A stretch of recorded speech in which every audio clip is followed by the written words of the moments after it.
March 2013 നമ്മൾ സർക്കിളിൽ നിന്ന് ചോദിച്ചൊരു ക്വസ്റ്റ്യൻ ആണ്. അത് മോഡൽ എക്സാമിനും ഒക്കെ ഈ ഒരു ക്വസ്റ്റ്യൻ ചോദിച്ചിട്ടുണ്ട്. A circle is drawn with centre 1, 2 ആണ്. ഒരു സർക്കിള്, ഈ സർക്കിളിന്റെ സെന്റർ എന്ന് പറയുന്നത് നമുക്ക് തന്നിട്ടുണ്ട് 1, 2 തന്നിട്ടുണ്ട്. ആൻഡ് ഈ circle passing through the point 9, 8 തന്നിട്ടുണ്ട്. ഒരു പോയിന്റിൽ കൂടെ പാസ് ചെയ്യണ പോയിന്റ് 9, 8 തന്നിട്ടുണ്ട്. അപ്പോൾ ഒരു സർക്കിളിന്റെ സെന്റർ ആണ്. ആ സെന്റർ നമ്മൾ ഓന്ന് കൊടുത്തു, അത് 1ഉം 2 എന്ന് തന്നിട്ടുണ്ട്. സെന്റർ കിട്ടിക്കഴിഞ്ഞാൽ നമുക്ക് പക്ഷേ ഇക്വേഷൻ ഓഫ് എ സർക്കിൾ എഴുതണമെങ്കിൽ റേഡിയസ് കണ്ടുപിടിക്കണം അല്ലേ? അപ്പോൾ നമ്മൾ ആദ്യം എന്താ ചെയ്യേണ്ടത്?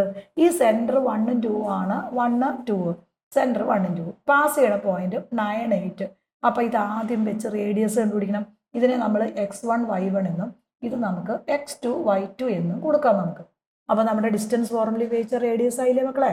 അപ്പോൾ റേഡിയസ് r എന്ന് പറഞ്ഞാൽ എന്താ? Root of x1 minus s2 the whole square y1 minus y2 the whole square വരും.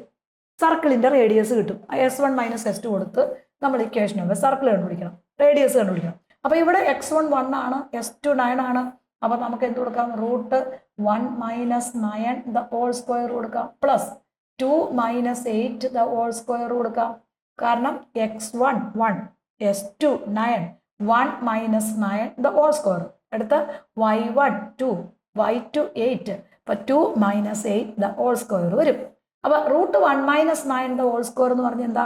ബിഗസ്റ്റ് നമ്പറിൽ നിന്ന് സ്മോളസ്റ്റ് നമ്പർ കുറച്ചിട്ട് വലുതിൻ്റെ ചിഹ്നം കൊടുക്കണം അല്ലേ? അപ്പോൾ 1ൽ നിന്ന് 9 കുറയ്ക്കുന്നതിന് പകരം 9ൽ നിന്ന് 1 കുറയ്ക്കാം, ദാറ്റ് ഈസ് ഈക്വൽ ടു 8. വലിയ നമ്പറിൻ്റെ സൈൻ -8. പിന്നെ ആ നെഗറ്റീവിന് വലിയ പ്രാധാന്യമൊന്നും ഇല്ല, അവിടെ സ്ക്വയർ വരുമ്പോൾ ഓൾറെഡി അത് പോസിറ്റീവായി പൊക്കോളും. ഇനി ഇവിടെ എന്ത് വരും? 2 മൈനസ് 8 എന്ന് പറഞ്ഞാൽ -6 ദ ഹോൾ സ്ക്വയർ വരും. ഇപ്പം ഈ 8ൻ്റെ സ്ക്വയർ 64 വരും, പ്ലസ് 6ൻ്റെ സ്ക്വയർ 36 വരും.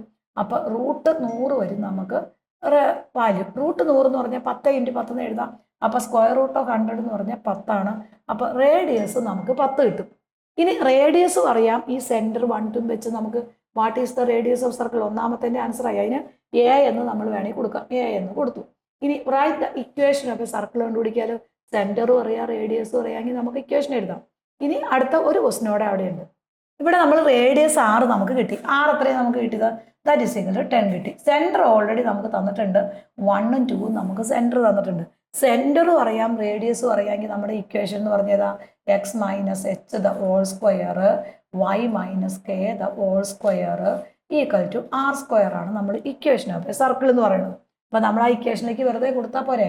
അപ്പോൾ നമ്മുടെ ഇക്വേഷനിലേക്ക് കൊടുക്കുമ്പോൾ എന്ത് വരും നോക്കിയേ? x minus 1 the whole square y minus k എന്ന് പറഞ്ഞാൽ ഇത് h, ഇത് k. അപ്പോൾ y minus 2 the whole square equal to r square എന്ന് പറഞ്ഞാൽ 10 സ്ക്വയർ വരും. അപ്പോൾ നമ്മൾ ഇക്വേഷൻ ഓഫ് സർക്കിൾ എഴുതുന്ന നേരത്തെ ഇതിങ്ങനെ എഴുതിയാലും മതി. വേണമെങ്കിൽ ഇതിനൊന്ന് എക്സ്പാൻഡ് ചെയ്ത് എഴുതാം നമുക്ക്. ഇത് ജനറൽ ഇക്വേഷൻ ഒരു സർക്കിളിൻ്റെ ജനറൽ ഫോർമുല തന്നെയാണിത്. അപ്പോൾ അതുകൊണ്ട് നമ്മൾ അതിനെ വീണ്ടും എക്സ്പാൻഡ് ചെയ്യണമെന്ന് നിർബന്ധമൊന്നുമില്ല. അങ്ങനെ എഴുതി കഴിഞ്ഞാൽ ആ മാർക്ക് ഫുള്ള് കിട്ടാറുണ്ട്.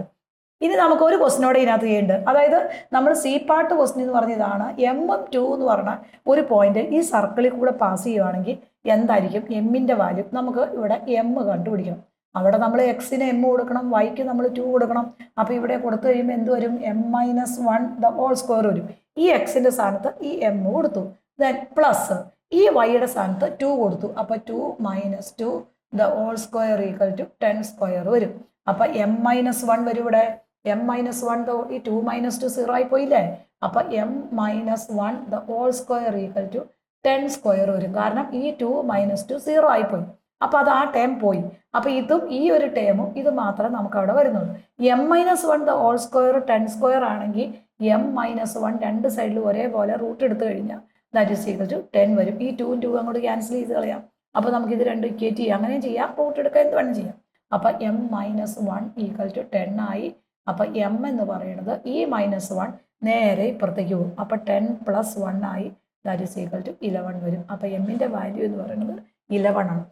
ആദ്യം നമ്മൾ ചെയ്തിരിക്കുന്നത് ലെവൽ 3ൽ സർക്കിൾസിലെ ക്വസ്റ്റ്യൻസ് ആണ്. പല വർഷങ്ങളിലായിട്ട് നമ്മൾ സർക്കിളിൽ ചോദിച്ചേക്കുന്ന ക്വസ്റ്റ്യൻ എല്ലാം ഒരുമിച്ച് കൊടുത്തിട്ടുണ്ട് നിങ്ങൾക്ക് പഠിക്കാൻ എളുപ്പത്തിന് വേണ്ടിയിട്ട്. അപ്പോൾ നമ്മൾ സർക്കിൾ L2 ഒക്കെ ചെയ്ത് കഴിഞ്ഞതിന് ശേഷം ഒന്നുകൂടി പ്രീവിയസ് ഇയർ ക്വസ്റ്റ്യൻസ് നന്നായിട്ട് ചെയ്ത് പഠിക്കണം. കാരണം ആ PYQ ക്വസ്റ്റ്യനിൽ നിന്നാണ് കൂടുതൽ ക്വസ്റ്റ്യൻ മോഡൽ വരുന്നത്. നമ്മൾ ടെസ്റ്റ് മാത്രം പഠിച്ചുകൊണ്ട് കാര്യമില്ല. അപ്പോൾ നന്നായിട്ട് ഈ L3 ലെവൽ 3 ക്വസ്റ്റ്യൻസ് ഒരു ദിവസം 15 മിനിറ്റ് എടുത്ത് നിങ്ങൾ അതിനകത്ത് ഒരു പ്രോബ്ലം ഒരു ദിവസം വെച്ച് പഠിച്ചാൽ മതി. നമുക്ക് ഈസി ആയിട്ട് മാത്സിന് ഫുൾ മാർക്ക് മേടിക്കാം.